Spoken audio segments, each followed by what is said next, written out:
Hopefully everyone can hear. If you cannot hear what's being said, then you should come a little bit closer. So sometimes people are hard of hearing, and if you are hard of hearing, that is so lucky. It means you don't have to listen to the same old stories again. But if you are interested, always come a little bit closer.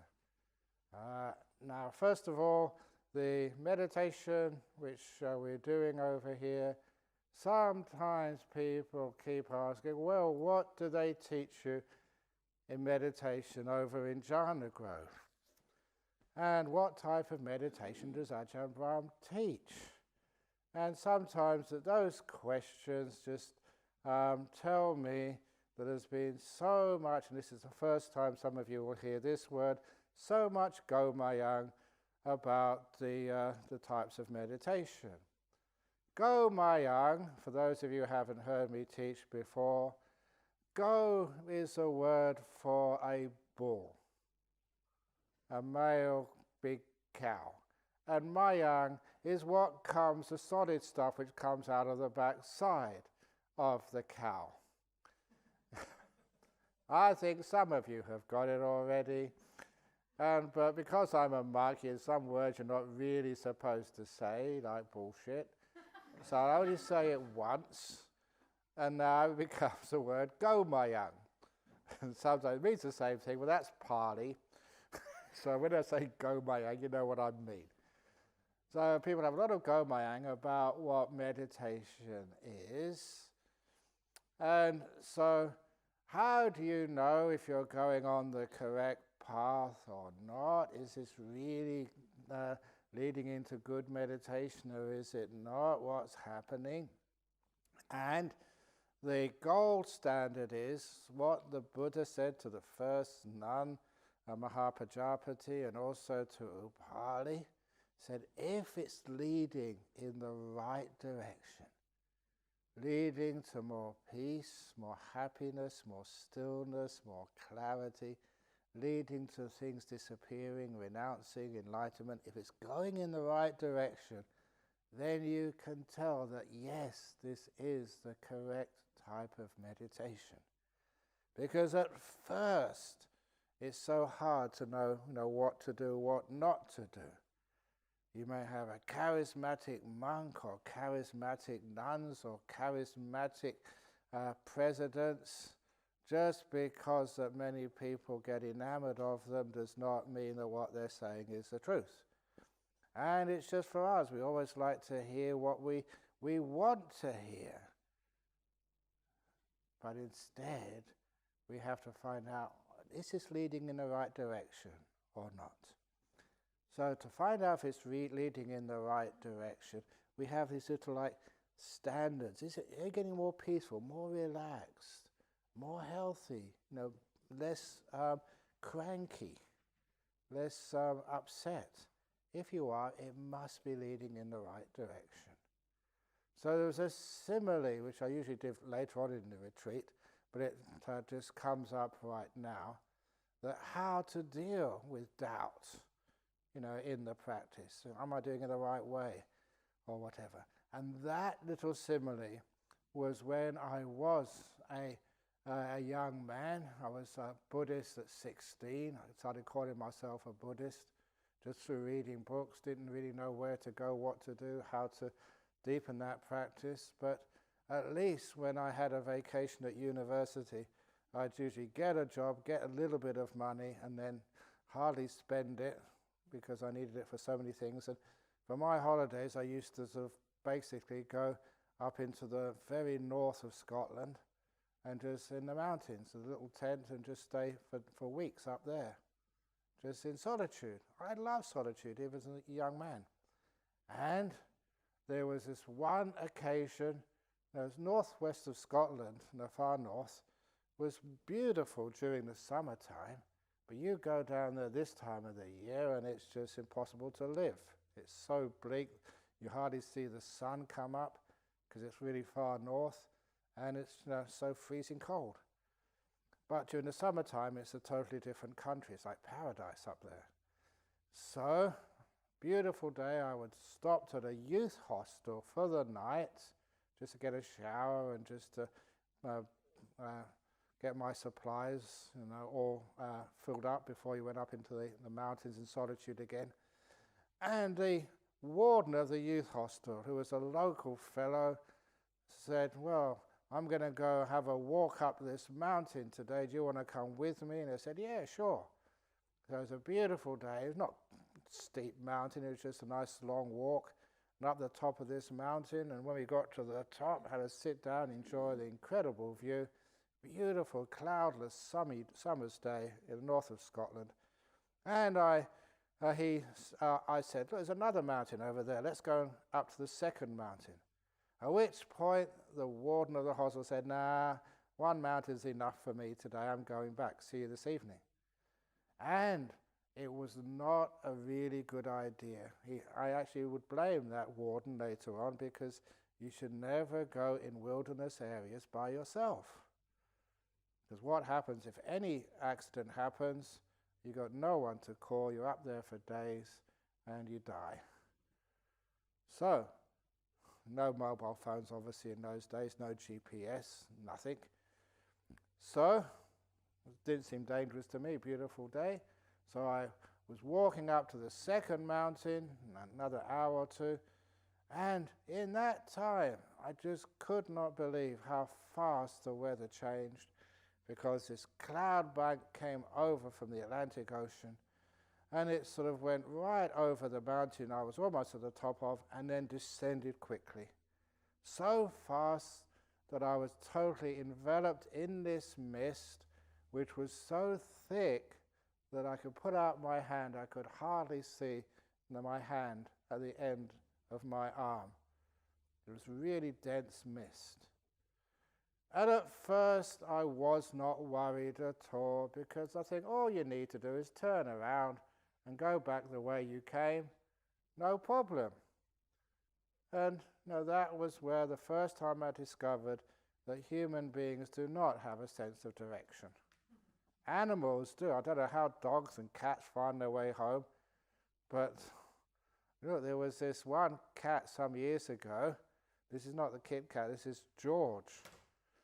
This cat, he appeared at Bodhinyana Monastery just one day, just the start of the rains retreat. And it was a really beautiful, really furry cat, just very domesticated. So, we didn't know where it came from. So, it was rains retreat, we weren't doing much traveling at all, so it got quickly adopted. Such a friendly cat, would sit on anybody's lap and just sort of stroke it, and it would purr. And just for emotionally deprived monks, it was a wonderful thing to have. We're not emotionally deprived, but I think you can understand. But then, okay, this cat's not going anywhere, so we decided we have to go and take it to the vet to get checked out. And in Western Australia, I think all of Australia, if you have like a cat, you have to have it chipped, so we have a record who it is. And that's when we took it to the local vet. They said, it's already got a chip in it. And so we found its owner, who lived in South Perth. And so we contacted the owner. The owner said, that's George. We wonder where George went to. We were looking for it. And he said, just been at our monastery. How the heck did it get all the way from South Perth to here? Just came in and wouldn't go anywhere. And so it just came for rains retreat. That's what I reckon. And at the end of the retreat period, it's time to go home, so it just went back. So even though cats know a nice place to come for a little bit of peace and quiet. But anyway, it's amazing how animals just know their way around, but human beings don't. So the reason I was confident, really it was quite clear that I didn't know which way I was going, was that I was walking, just trying to find out my directions. One more step, literally, and I would have fallen over this very big cliff. And I saw the ground was just disappeared in front of me, and I checked on the maps afterwards. There was only one place on that mountain where there was a cliff that steep, and that far down, and it was in 180-degree opposite direction I thought I was going in. So it was scary. And people have had tales. If you don't understand the way that... Anyone here from Scotland or Scottish ancestry? Okay, we know the Scots and the English. Sometimes the Scots don't like the English all that much, and sometimes they tell these stories, oh yeah, I remember these Englishmen lost in the mountains for weeks. And I didn't know if they were just teasing me or exaggerating, whatever. But it was true. You could see just how sometimes people get lost in that mist and you can be in there for days, with no way of getting out. And so I realized I was in trouble. So what you do, instead of panicking, just you stop a little while and use a bit of common sense. The solution was quite easy. And what it was I knew from my science, I was studying theoretical physics at the time. So it's part of theoretical physics is to know that water always flows downhill. Simple stuff. So I found some water, a little creek. There's heaps of creeks up there. And so I found a little creek and just followed it. Whichever way it went, I was going to follow that no matter what. And followed it because it was always going down, down, down. Eventually it would get low enough until it got under the cloud, which is what it did. So I followed that creek round and round and round. Other creeks came into it, got a little bit bigger, went this way, that way. But I was always going down. And so when I went down, down, down, soon you went underneath the cloud so you could see where you were. You could actually see now. And that's where I managed to escape. From the mist, which was up there for days. And that was a simile which I used for meditation, for truth, for meaning in your life. Doubt is like being in the mist. You may think you've got direction, you know what you do. You can waste so much time following so many different ways. Find something which goes in a direction you know. What makes you more peaceful? What makes you more clear, more happy, less angry, less demanding, easily satisfied, more content, even more healthy? You can feel that. So those are directions which you can know. Follow those. And that makes you confident you're going in the correct direction, in meditation or in life.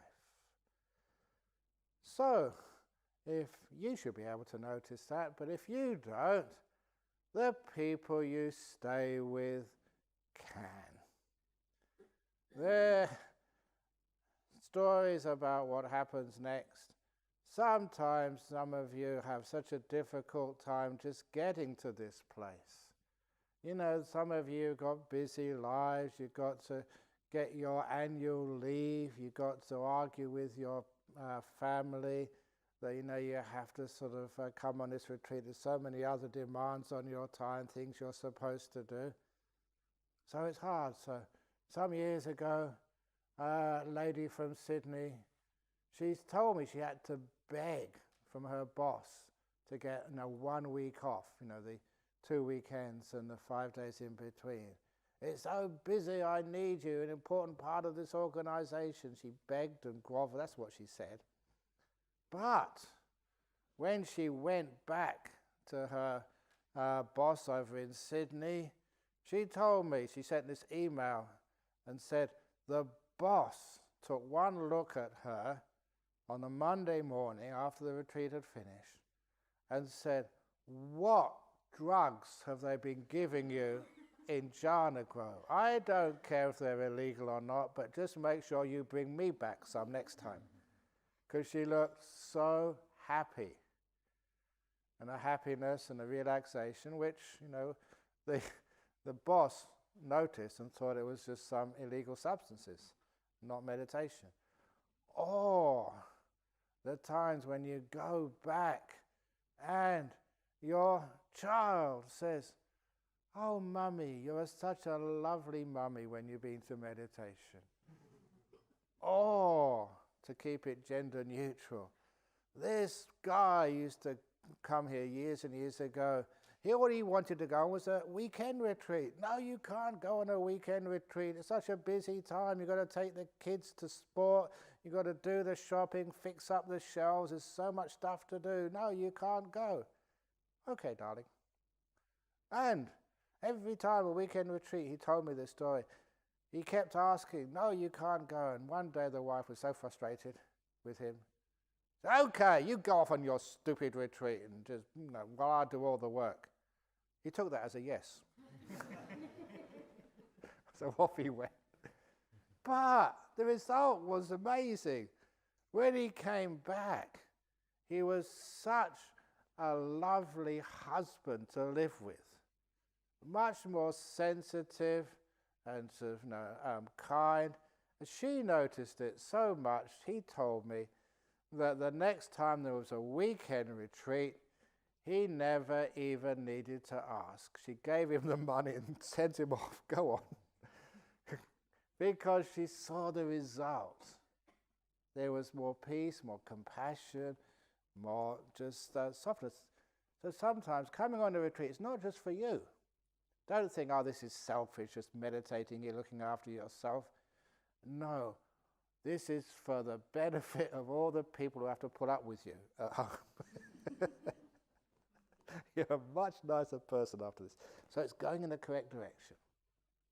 More peace, more happiness, more gentle. But in the meantime, obviously, you're not with your family at the moment, most of you. So, but what you do know, that you can actually start feeling it yourself. It's called mindfulness, awareness. How do you feel? Feel sort of energized, feel really good. How's your resilience? When you step on something and sometimes, these monks, we're going to sue these monks, we're not supposed to have it this way or that way. You find your resilience increases, so things don't bother you anymore. Somebody bangs the door, the bang has gone a long time ago. You don't sort of keep thinking about it all day and all night. Your resilience is things happening which knows this meditation is going in the correct direction.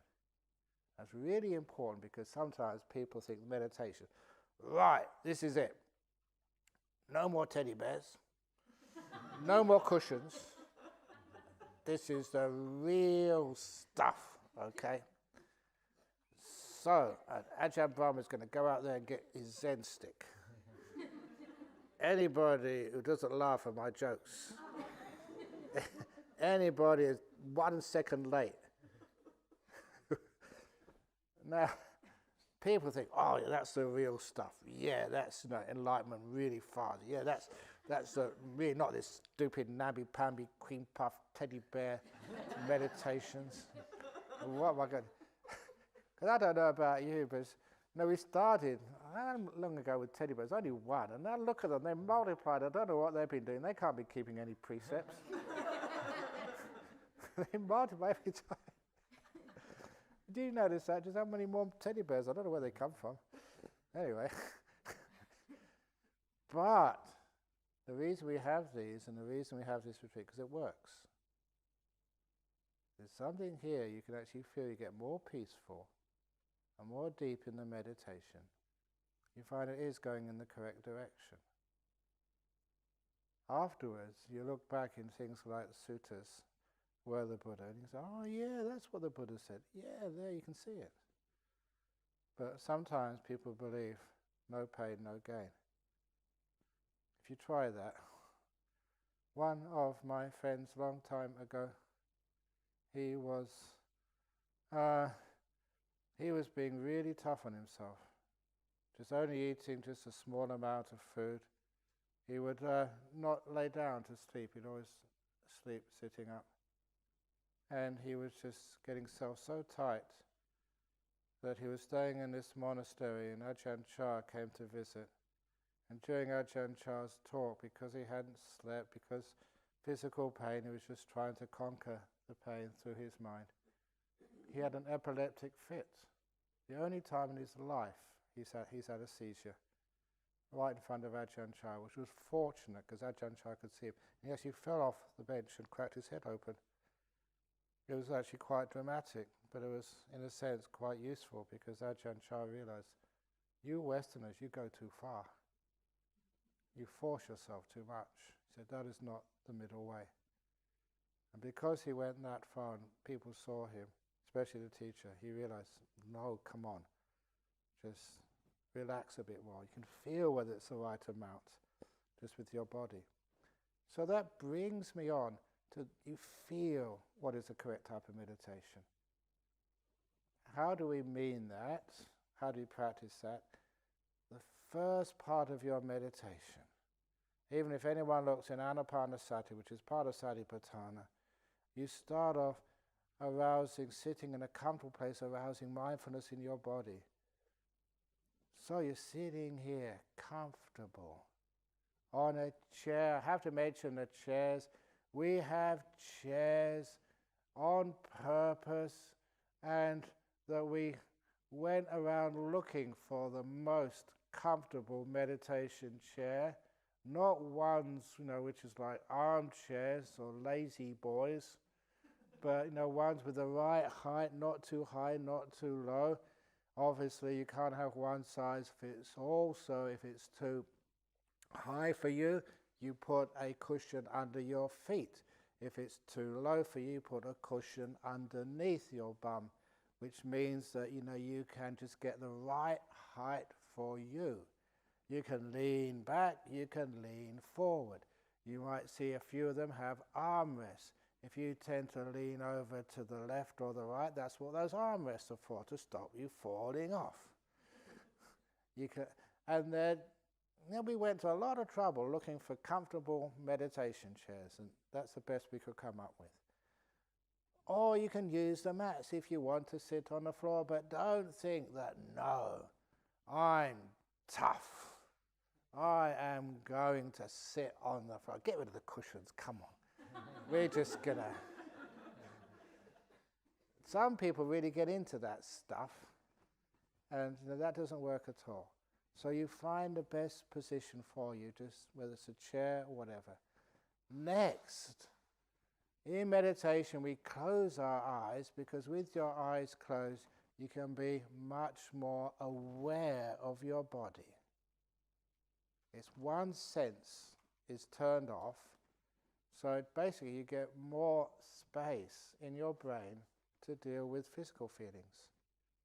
We're not trying to overcome them. We're not just trying to get to know them. We're trying to actually to ease them. So if you're sitting there and you find that your knees are aching, you don't just sit there and just say, oh, it's aching, it's aching, it's aching. Come on, I'm going to defeat you. We have kindness. Good old traditional Buddhist compassion. That's one of the things which really attracted me as a young man to Buddhism, this beautiful compassion. And then I went to some of these retreats. Where's the compassion gone? Sleepy, whack. That's not compassionate. Or get up 4 o'clock in the morning, no matter what. But I'm sick. Doesn't matter. Get up. Where's the compassion? And I realized that that's not what meditation is. Just force. It's using the kindness. So what do I mean there? You start at the very beginning, sitting down, closing your eyes, and just feeling your body with your mind. How is it? How are you, body? And you become aware of physical feelings. Sometimes the physical feeling which you become most aware of, most easily, is the one which is creating the most discomfort. You may have like a hay fever and have an itchy nose. You may have a sore stomach. You may be overcoming an operation and still have the wound. You can feel it in there. You have a physical discomfort. So you're aware of it. And you add this wonderful thing we call kindness. What is kindness? It's exactly the same as letting go, The kindness opening the door of your heart to this moment, or to this feeling. The unconditional, undemanding, just goodwill to something. Just like a mother would love her only child, even though her only child drives you crazy, is a little monster, but it's my monster and she's okay. And it's wonderful just to see that sort of that unconditional love. And that's what we have to the feelings in our body. Now, if you are aware of a feeling in the body and you're really aware of it, the awareness allows you to get what I keep calling feedback. You see it change. Feelings, sensations in the body never stay exactly the same. They get worse, they get better. You can see them moving. Now, from the feedback which mindfulness gives you, you learn what makes it worse. You learn what relieves the discomfort or the pain. You learn, you're watching all the time with your mindfulness. And then once you realize what makes that pain worse, you stop doing that. It's crazy. What relaxes it, now keep on doing that. What relaxes the body, eases the pain, gets rid of the discomfort, when everything starts to settle down and become really relaxed and peaceful, that is the meaning of kindness. That is what letting go is. You know, so many times people say, I know we're supposed to let go, we're supposed to be kind, but how? It's a strange thing to realize that people, we should be compassionate. Has anyone ever taught you how to be compassionate? We know you should let go, but how do we do it? Ajahn Brahm, help. Teach me how to let go. This is where you start learning. On your own body. You feel it. What makes it worse? It's control, fear, wanting to get rid of stuff.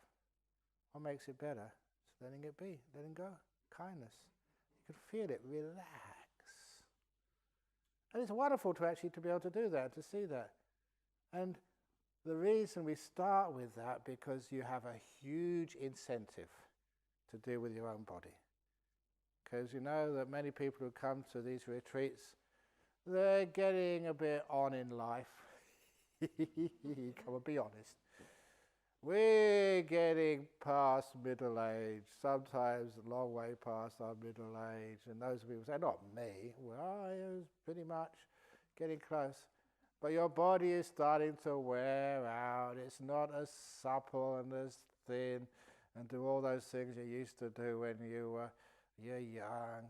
It's starting to wear out. So you realize there's a lot of problems in front of you if you don't know how to look after this body. The cancers, heart disease, dementia. What was the other thing I could say? Oh yeah, dementia.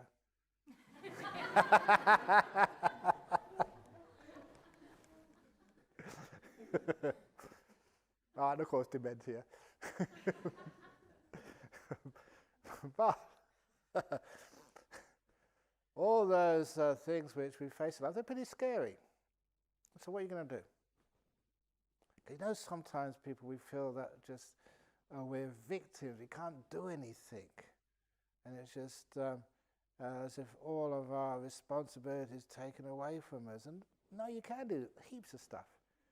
Even like anxiety disorders, depressions.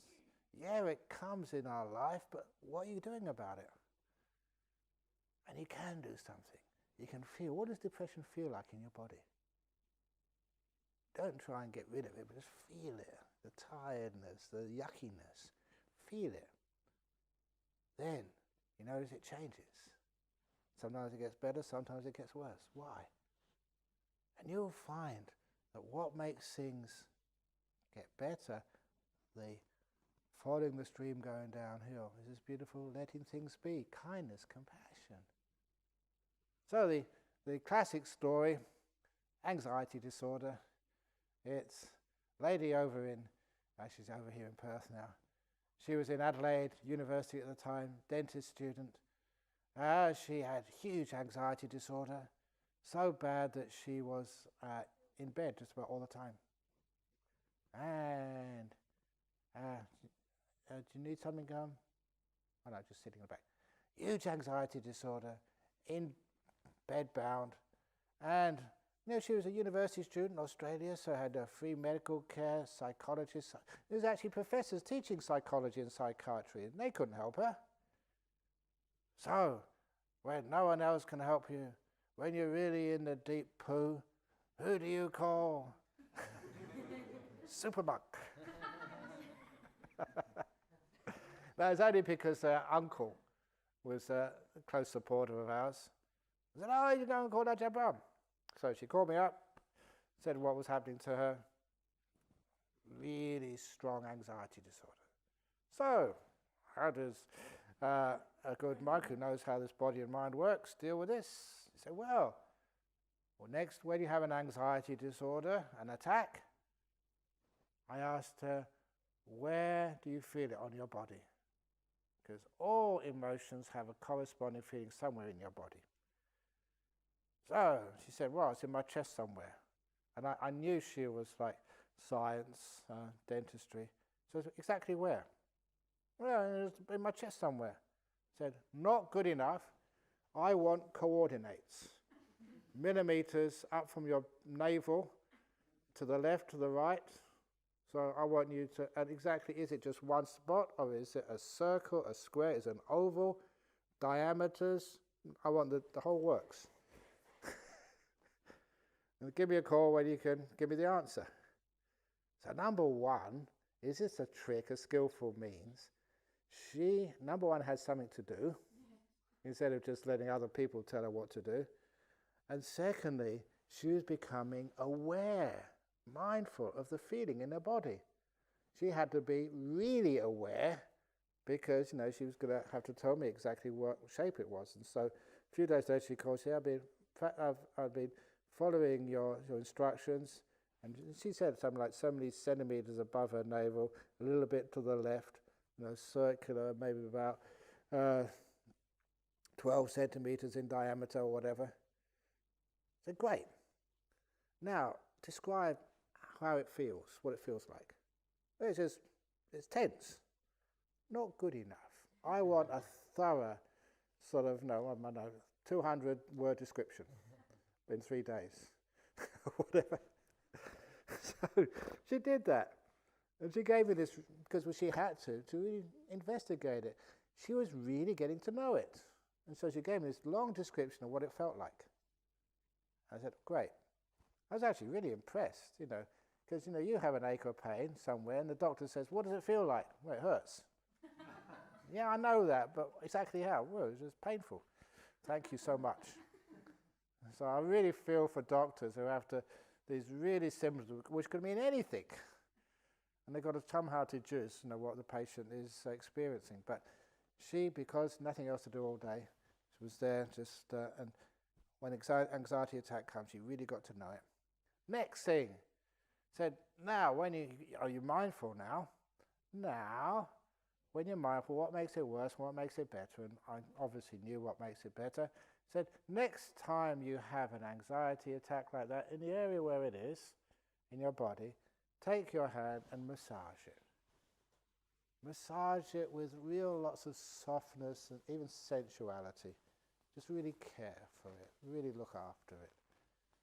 And I said, because she told me she had a live-in boyfriend, and one of these boys, if you ever get a boy like that, just grab him as soon as you possibly can, because he was just washing for her, looking after her, doing everything for her. And said, if you can't do it, get Lloyd to do it for you. And he didn't mind doing that at all. Very, very self-sacrificing. Rubbing his girlfriend's belly. But anyway, then gave me a call in 3 days. And so that was the beautiful time when 3 days later she gave me a call. Said, did you follow instructions? Yeah.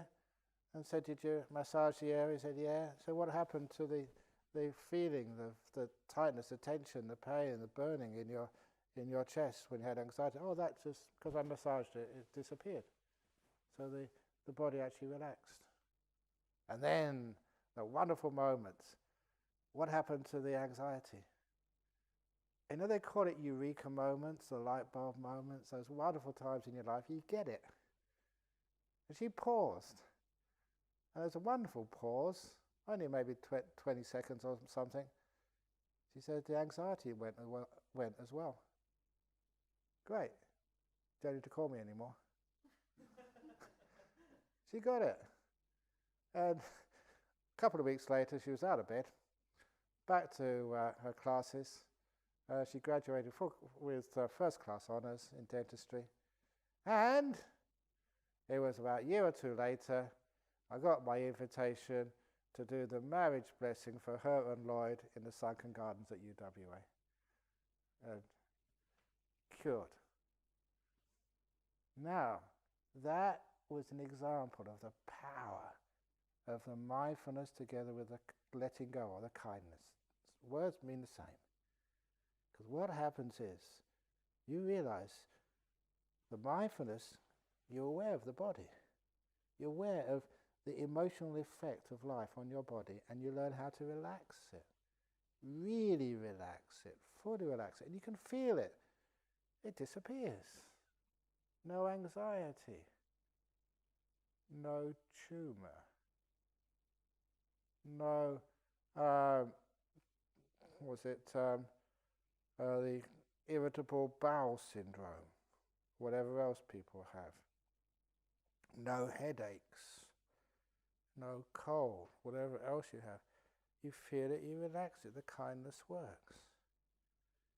It's moving in the right direction, and because this is very powerful, it works so well, that is where you have an incentive, and unfortunately you have to say this, a reward for being mindful and being kind. Letting go. You learn what letting go is. So if sleeping at night, if you can't sleep well at night, what do you do? Come on, you've got to go to bed. You've got to go to sleep. You've got to go to sleep. And of course you stay up all night worrying about so much stuff. You've already got enough to worry about. Now you're worrying about not going to sleep. Crazy people. So instead you just lay down. Get yourself nice and comfortable. Be aware. Is there any tension anywhere in your body? Any tightness somewhere? And if there is, just give this beautiful kindness. Even if you've got tightness in your legs, just start stroking them with kindness to relax. And you can feel you're mindful, not just of your fears of not going to sleep or not being able to wake up in the morning. You become aware of those fears and just you relax everything. When it's kindness, when it's letting go, you relax. So this is something which is great for your physical health. It's part of the meditation. So many people these days, they teach meditation for health purposes. Fine, because you're learning something really important. To be aware and to be kind. Now afterwards, once you learn what kindness is, what letting go is, sometimes I say letting go, sometimes I call letting be. What's the difference between letting go and letting be? It's just whether you look at it from the left or from the right. Letting go is letting go of craving, wanting, getting rid of things, letting go of doing stuff. And letting be is just what happens when you don't do anything. You just let it be. Otherwise known as compassion. The door of my heart is open to this moment. I let it be. No matter what it is. Unconditional mindfulness. So then you learn to be with something and you find on your body, you can feel it. You get quick results. Results which you can know, which you feel, which means that, now I know I am learning letting go. I'm learning kindness. And it's that which relaxes the body. Now, we turn that onto our emotional world. It's the same process, but just on different objects. all of the anxiety, the fears, for example, fear of the future, what's going to happen to you? Ooh, another 8 days, can I stand this? Nothing to eat in the evening? Can I stand not watching my mobile phone? It's amazing just how much fear people have. And how do we let go of those fears? Come on, been a monk for so many years. Come on, you can just let go, and it gets worse. All the past, all the traumas that you've been through in your life, all the difficulties, all the abuse which I suffered from Ajahn, all those long talks, those frog on rice meals. People actually asked him, said, "You've got, Westerners over here, can we get some Western food?" He said, "Nope. What we eat, they eat. Thank you very much. It's abuse. Having to get up really early in the morning. What else do we have to do?" Which we could do. Oh yeah, working really hard. 10, 11 hours a day. We should have formed a union. They didn't have unions those days in Thailand anyway, but we should have got on strike. I often thought about going on strike, just sitting down, and people think, no, you're not striking, you're just meditating again. I don't know, how can we go on strike? Anyway, so we could do anything, but you can think of all the stuff. And actually, he wasn't really abused. Ajahn Chah was a really great teacher. Lots of gratitude for him. But all that stuff, it's so easy to look in the past. Ugh! So, just got to let it go. There's no way that you can just change the past. There's no way that you can think, oh, if I did it different, this would have happened. So you have to let it go. But how do you let go of the past? Go on, let go. No, let go. It doesn't go. I want to let go of the past, but I'm sitting here and I keep thinking about it, and it just makes me upset, and it's not such a bad person. I've heard that story from Ajahn Brahm. I've heard it once again. I'm going to go to his room and I'm going to get a sort of something to get this and hit him on the head. Oh no, he's my teacher. I can't do things like that. But how do you let things go? And you learn this on your body. You have an ache and pain, get out of here, you don't belong. I don't want you in here, I'm meditating, I shouldn't be feeling like this. I've been waiting for this retreat for such a long time, and I got this ache, I got this cold, I got this flu. Why does it happen now? I can't have a flu when I'm supposed to be at work and take a day off. You only have this chance to have a retreat, maybe, I don't know, so rare. It's unfair. So instead of arguing with life, arguing with your body, you feel that just makes it more tense. You just do like that girl did who had the anxiety disorder. You get to know it, and you relax and relax and relax. You relax your past. You don't try and get rid of it. You soften your past with kindness. Very beautiful way of doing it. Kindness, then, not getting rid of stuff. Oh, I don't know why you did that. Probably good for me. Didn't think so at the time, but I did learn a lot. And my ex-partner, it was really painful, but I did learn a lot. Have you? Oh, you learn from these things. It's unfair. Unfair? That story, I told that on last Wednesday night, or somewhere, last Friday somewhere, about up the road, Carnot Prison Farm. There was, when I used to go and teach meditation over there, and one of the old prisoners came up to me once and said, "Can I just have a few words with you?" "Yeah, sure, what is it?" And the old prisoner said, "I've been put in prison for a crime I didn't commit." He said, "I know many people will say that to you, but look, I really respect you, Ajahn Brahm. I am not lying to you.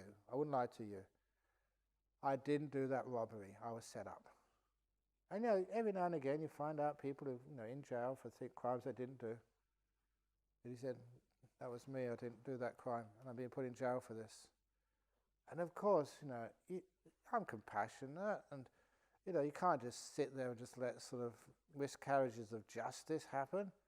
So I started thinking, that's terrible, who can I contact? And then he interrupted my thoughts with this cheeky smile. He was such a scallywag, this man. And he said, it's true, I'm not lying to you, I never did that robbery for which I've been put in jail. But, he said, there's so many other robberies I did where I wasn't caught. I guess this is fair. He was teaching me the law of karma. He really got me on that one. How many times do you think it's not fair? Why did that happen to me? I didn't do anything. Yeah, but how many times you've got away with stuff which you shouldn't be caught for? But anyway, so it all balances out in the end, somewhere along the line. So even if, it's a bit of a stretch to think that, but why not? Why not? It's just a balancing out. It's a way of being kind to your past. Giving yourself the benefit of the doubt, giving other people the benefit of the doubt, being kind. When you look at the past, you don't look at the past like a prosecutor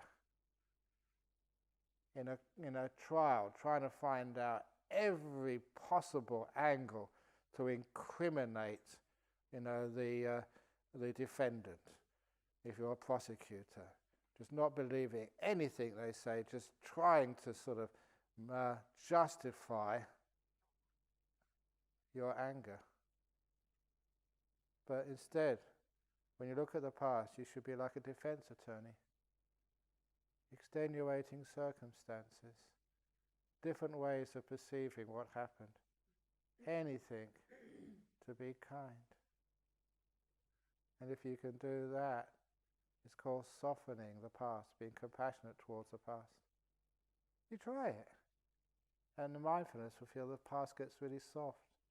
Instead of this really hard, spiky, painful thing you're carrying.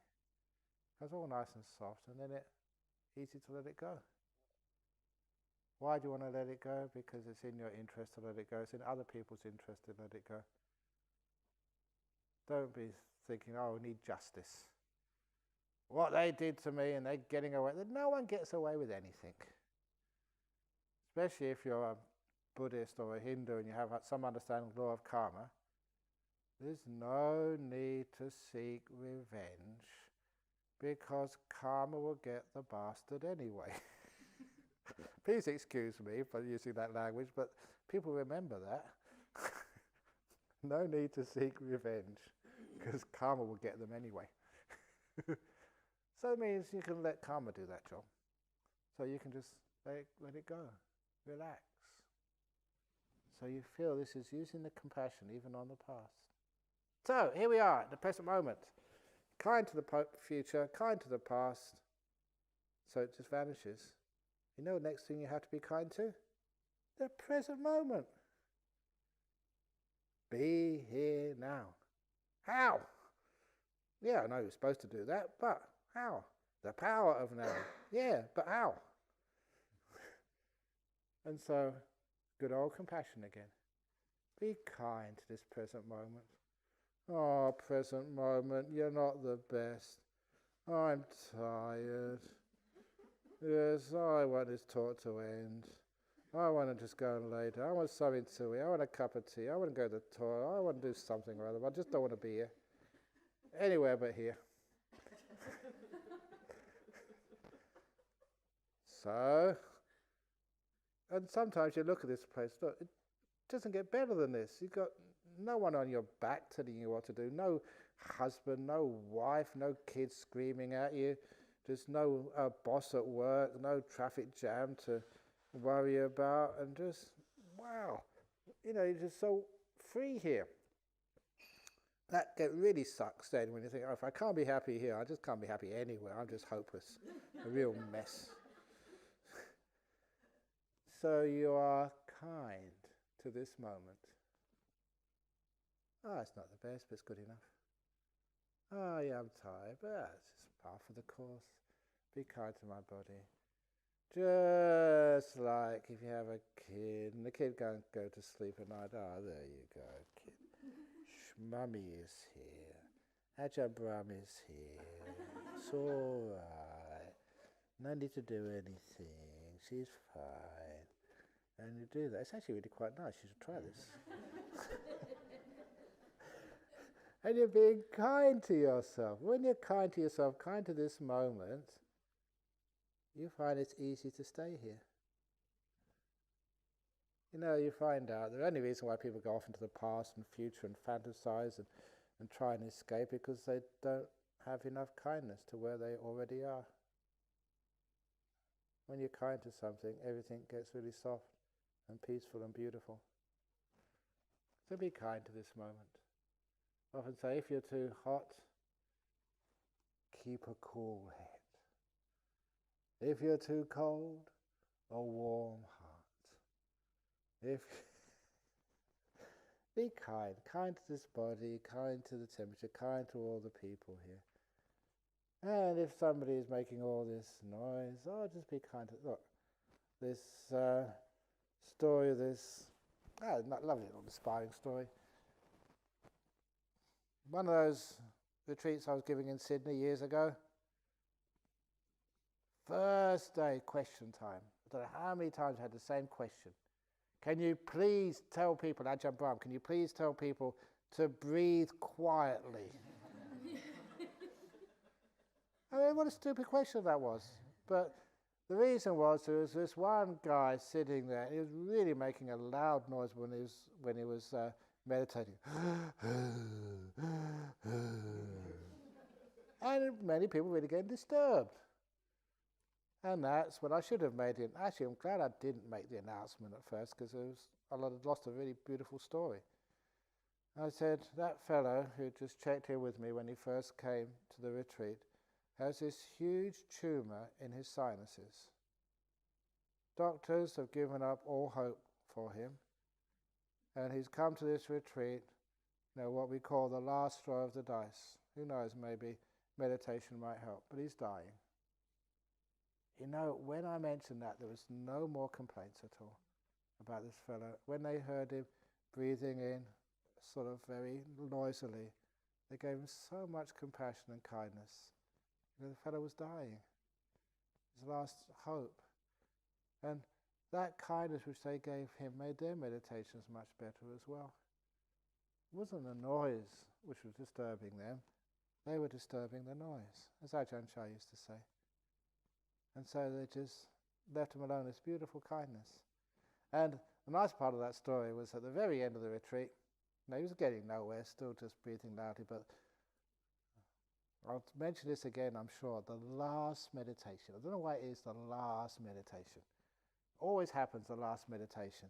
And sometimes I was thinking actually we should stop this meditation on Sunday to make it the last meditation this Sunday and then do it again on Monday. An extra day, then an extra day. Could waste so much time. But the last meditation, they give up, basically. It's not working. I can't do it. Okay, just kill time. So anyway, this gentleman, last meditation, because he came running to me, because I was getting in the car, going to go to the airport to come back to Perth. And he said, Ajahn Brahm. Yeah, what happened? He said, I heard a pop. I remember this popping sound. And he could breathe through his nose. The air could actually go in. This is not imagination. It's actually could feel it. But it's only for 1 minute, and then the tumour closed up again. But that was, for him, that was an amazing. The tumour had shrunk. Didn't need to have a scan to do this. Could actually feel it. The air could go in and out properly. But it closed up again. But that gave him encouragement. And what happened next, about 6 months, a year later, giving a talk somewhere else in Sydney, and this gentleman came up, do you remember me? Do not do that to me. I don't want to offend you, but I can't break my precepts. I don't know, who the hell are you? Said, I saw you. I was in Sri Lanka at BMICH, 10,000 people. I saw you there. Yeah, thank you.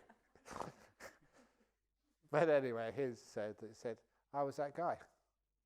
And I was really surprised. He's still alive. He said, yeah, the tumour's totally gone. And he just carried on from where I left him, and full remission.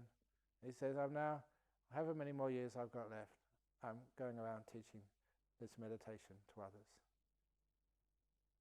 And that was just, you can imagine just how that feels.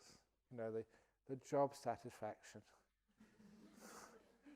You know, when somebody takes it on board, they're kind, and they actually feel things like tumours just shrinking.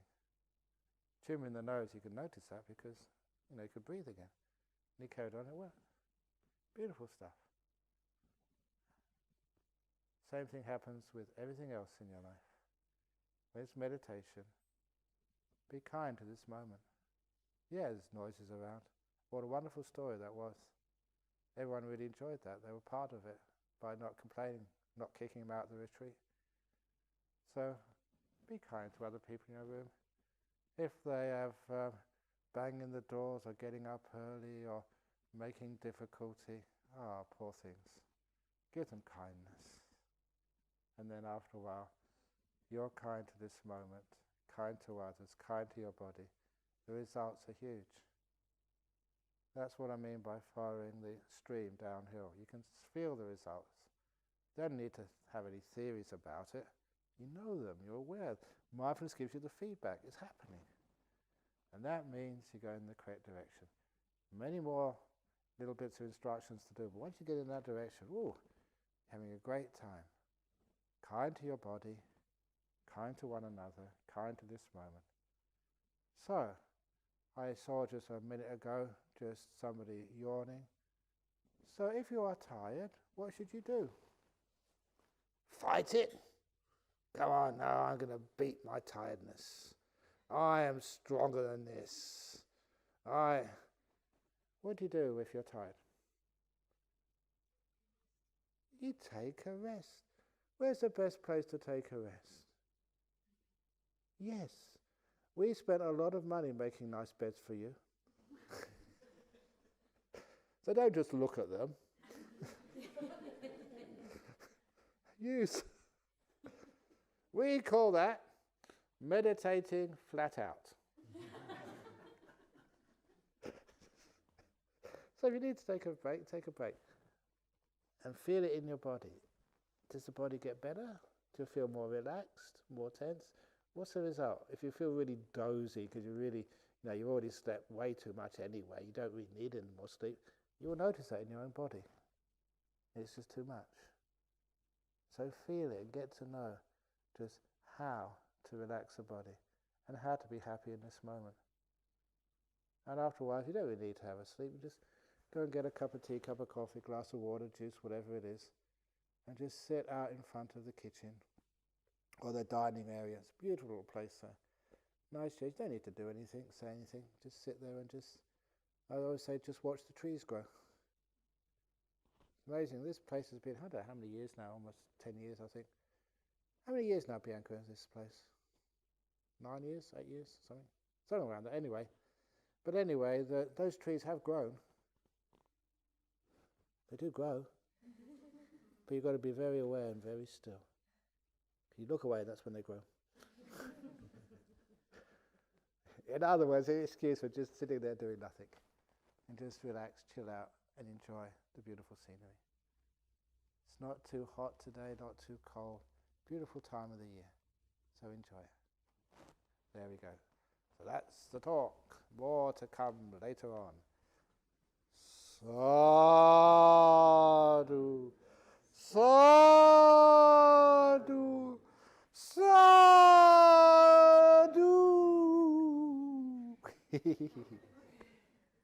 And if anyone wants to know why we got these teddy bears over here, they're to cuddle. So can I have a teddy bear if anyone wants to? Here we go. So what you do, you put them down here when you meditate, and you meditate with a teddy bear. You will find it enhances your meditation enormously. Something nice and soft and cuddly. Ooh. It teaches you some kindness so you can be kind to yourself as well. So you're sitting here just being kind, being aware, and you find you relax. It's easy to be in the moment. Safe, kind, very, very soft. So that's why we have lots of teddy bears here for everybody. We've got they're not the female ones on that side, and the male ones, because you've got that one over there. You get the multicoloured one. I don't know where that one came from. That's usually one of the most favourite ones. I don't know. This is called the punk bear. Look at this fellow. Anyway, the first come, first serve. Please adopt a bear. Very good. Okay, so have a nice time this morning. See you later on.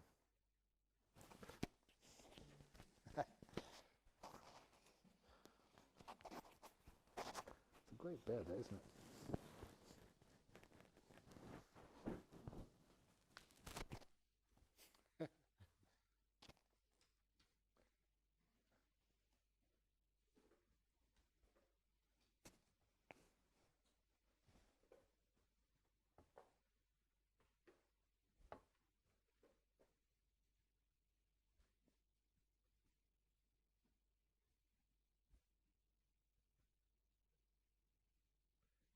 And if anyone has any problem with light, glare or anything, have these iPads. That's what they're called,